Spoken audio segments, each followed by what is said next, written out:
nag-demolish na po sila dito ng isang bahay. So ayun o, isang bahay na yung na-demolish nila dyan para lumawak yung spasyo nila. Ito yung bago magtulay, yan yung mga engineers. Meron na rin silang concrete boom pump na nandito. Sinimulan ko to, walang naniniwala sa paligid ko. Yeah, magandang umaga po sa lahat ng mga kababayan natin ng Luzon, Visayas at Mindanao.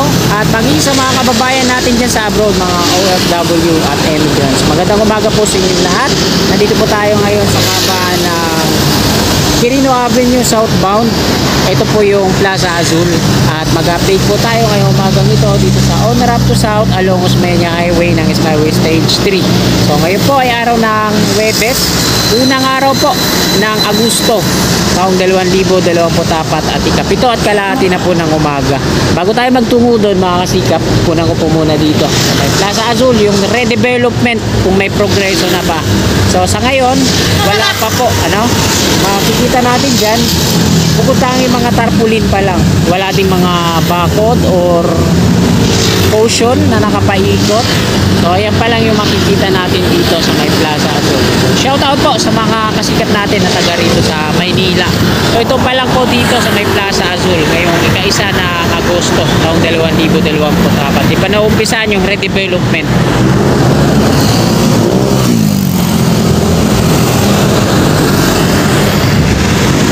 So ayan, natapos na po natin kunan ng update dito. Diretso na po tayo doon.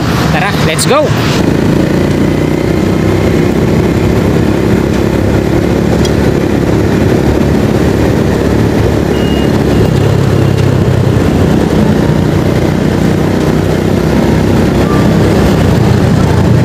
Dito sa kaliwa mga kasikap, ito po yung on ramp patungong Naiya, Alabang at Calamba. Ito po yung Quirino Bridge number 2. So marami din po yung mga tulay dito sa kaba ng Quirino. Sa unahan, ayan na po yung Plaza Dilaw o Nagtahan Interchange. Gagawin po natin, kakanan po muna tayo dito. Sisilipin natin yung on-ramp, yung off-ramp to UN Avenue, no? Ito yung Quirino Avenue extension. So ito yung viaduct niya sa taas.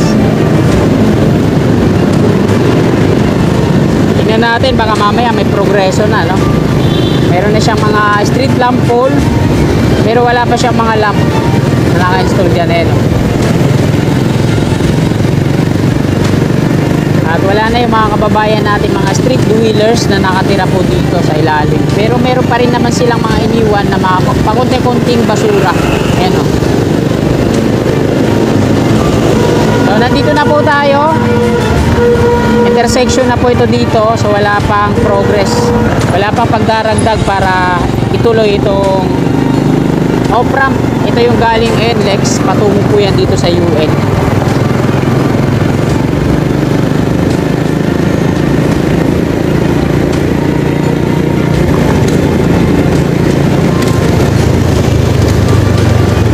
Yan po yung Plaza Dilaw. Ito naman yung off-ramp. Patungo yan dito sa southbound na Quirino Avenue.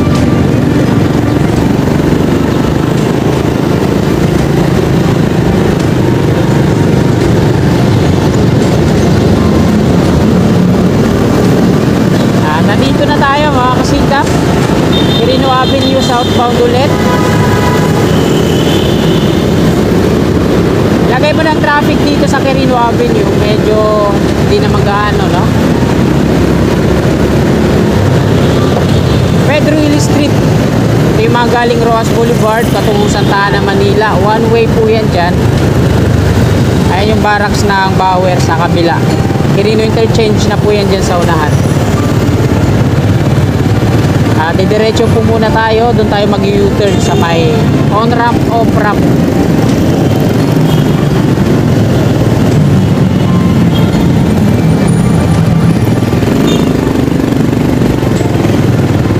Kung mapapansin po natin yung Makati dito sa kanan, meron pa po silang gagawin dito, no?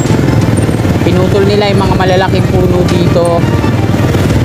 Bali tatanggalin din itong mga tarpaulin ni Yorme nandito sa kanan. gagawin nilang on ramp to. Paakyat dyan sa viaduct patungong extension Rojas Boulevard.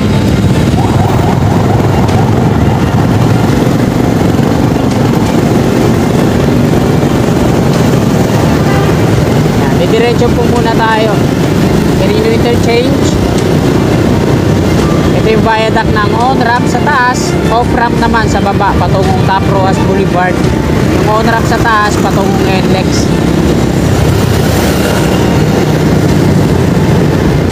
Nag-install ulit sila ng mga catwalk dito tsaka ladder.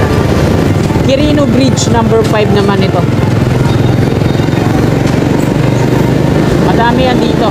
Kaba ng Quirino, mga tulay.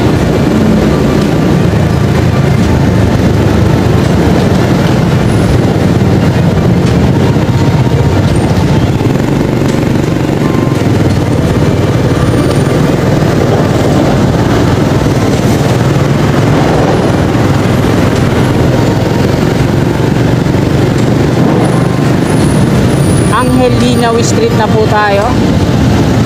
Ito yung mga abang sa kanan. Ayan yung patungong extension to Rojas Boulevard. Ayan, nakakabuti na tayo ng ulan. Ayan, mga kababayan natin yan, dyan na naman sa ilalim. Pupunuin na naman nila ng basura yan dyan.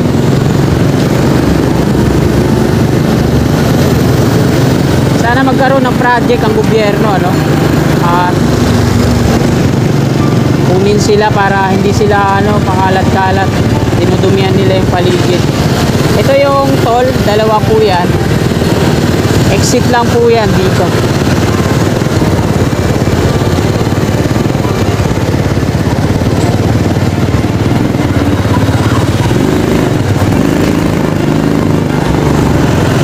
So dito po tayo mag-U-turn.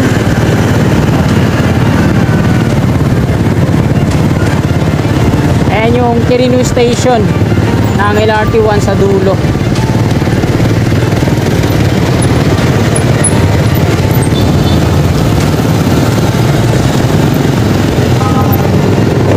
So nakapag U-turn na po tayo. Eastbound na po ito. So pakita ko ulit yung toll nandiyan sa unahan. Dalawa po yung counter niyan. Exit lang po yan. Ito po yung on-ramp sa kanan. So wala po siyang toll dito, no? Kasi karamihan ng toll ngayon nasa exit na nilalagay. Wala pang signage dyan sa gantry niya. So ayan, no? Yung sa ilalim. Diyan na naman tumambay yung mga natin kababayan. Dami nilang mga tangay-tangay na mga nakasako-sako dyan.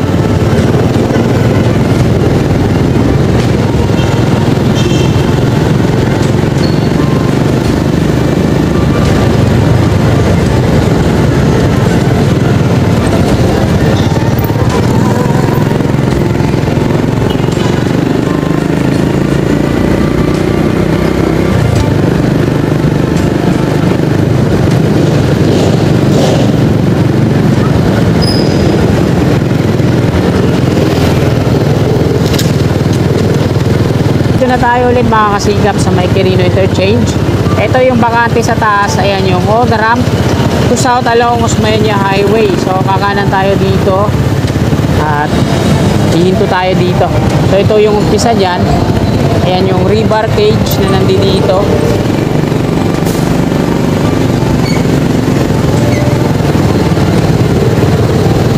At nag-demolish na po sila dito ng isang bahay. So ayun, oh.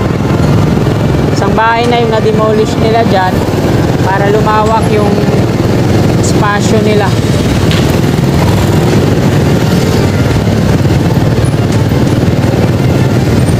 Demolish na pala dyan. So isang bahay pa lang yung na-demolish. Bali yung doon sa tinatambayan ng gwardiya, sunod na yan, tapos yung billboard.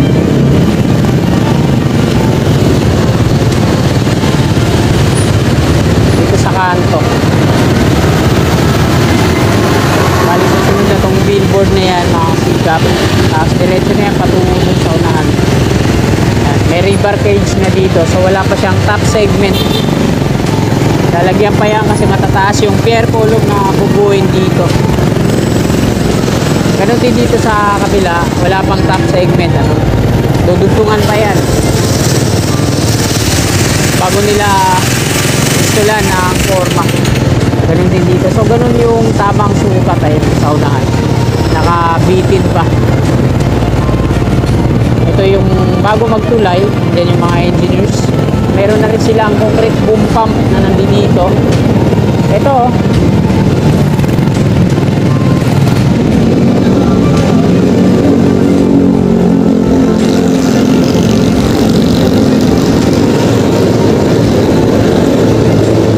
yung mga heavy equipment nila naka-standby. So, tingnan natin. Kasi nung may na-interview tayo dito, ang pagkasabi niya sa akin, hindi na daw sila matidemolish dito sa part na to. Tingnan natin, no, kung may katotohanan ba yan. Wala. Tinibag na nga yung sidewalk. At ayan, Osmeña Highway na to, mga sikap.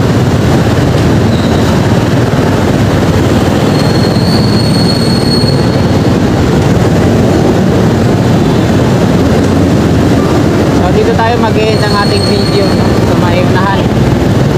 Nakalagpas na tayo dyan sa may stoplight.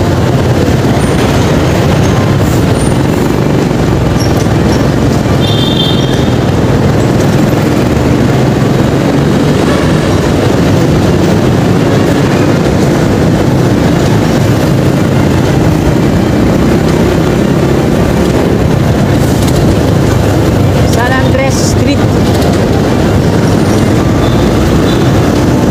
At ayan mga kasingkap, dito na po nagtatapos tong vlog natin, update ngayong umaga. Maraming salamat po sa patuloy nyo yung suporta kay Kasingkap Channel. Bago nyo po sana lisanin tong video na to, piling po ako sana palag po sa mga kasikap natin na naabot ng video na to, na hindi pa po nakakapag-subscribe at gusto nyo yung ganitong content. Click lang po natin subscribe dyan sa baba sa gawing kanan o katabi niyang bell. Bell po natin para always na manonotify tayo sa aking mga bagong upload. Maraming salamat mga kasikap. Lagi po tayo mag-iingat. Magandang umaga at God bless po sa ating lahat.